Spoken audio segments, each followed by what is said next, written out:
Assalamualaikum dan salam sejahtera. Saya Nur Afrina dari TVD Sekara melaporkan untuk berita hari ini. Topik yang akan kita bincangkan adalah tentang bahan digital memperkasa pendidikan negara. Seperti yang kita tahu, dunia kini semakin moden dan berkembang pesat. Salah satu perubahan yang paling ketara adalah dalam bidang pendidikan. Dengan bantuan teknologi dan bahan digital, kita dapat belajar dengan lebih mudah dan menarik. Pada hari ini, bahan digital seperti e-book, aplikasi pembelajaran dan video pendidikan menjadi sebahagian daripada alat bantu yang sangat penting dalam pembelajaran. Bahan digital ini memudahkan murid-murid untuk mengakses pelbagai informasi dengan lebih cepat dan tepat. Sebagai contoh, dengan adanya e-book, murid-murid tidak perlu membawa buku teks yang berat ke sekolah. Mereka hanya perlu menggunakan telefon pintar atau komputer riba untuk membaca dan mempelajari pelbagai subjek.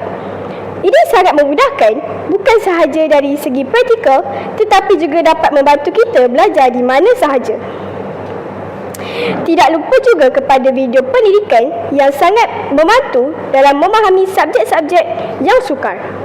Dengan adanya video, guru boleh menjelaskan sesuatu topik dengan lebih visual dan ini membantu murid-murid untuk memahami konsep yang lebih baik. Namun, walaupun bahan digital memberikan banyak faedah, kita juga perlu berhati-hati. Penggunaan bahan digital yang berlebihan boleh menyebabkan masalah ketagihan teknologi dan kurangnya interaksi sosial antara rakan-rakan. Oleh itu, kita perlu bijak mengatur masa dan tidak bergantung sepenuhnya kepada teknologi. Untuk lebih memahami keseronokan menggunakan bahan teknologi dalam pembelajaran, mari kita temui beberapa murid yang menggunakan bahan digital di sekolah ini. Assalamualaikum, boleh memperkenalkan diri kamu? Waalaikumsalam. Nama saya Fariha, murid tahun 6. Fariha, saya dengar kamu suka menggunakan bahan digital dalam pembelajaran. Apa yang kamu rasa seronok tentang penggunaan bahan digital? Saya suka sangat guna e-book sebab saya tak perlu bawa buku yang berat. Saya boleh bawa buku di telefon atau komputer sahaja. Selain itu, ada banyak gambar dan video yang buat saya lebih faham belajar. Jadi, lebih seronok saya belajar. Wah, menarik.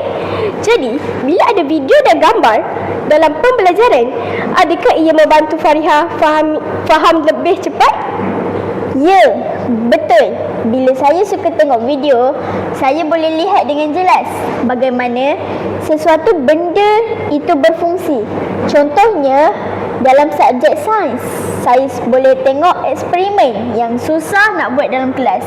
Jadi, saya telah faham. Itu sangat bagus.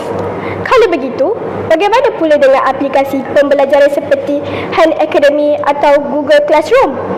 Adakah itu juga menyeronokkan?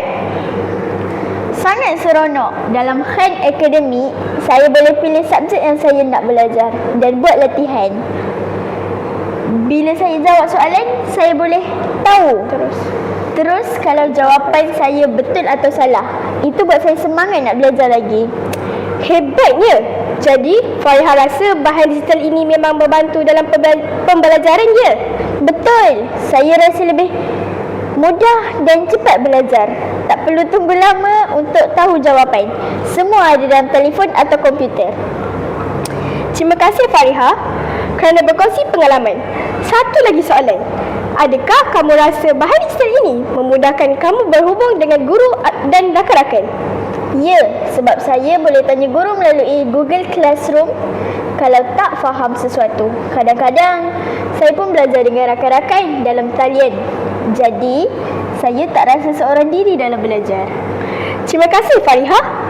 Itulah tadi temu bual dengan Fariha, seorang murid yang bersemangat menggunakan bahan digital dalam pembelajaran. Jelas sekali, bahan digital memudahkan dan memperkasa pendidikan negara kita.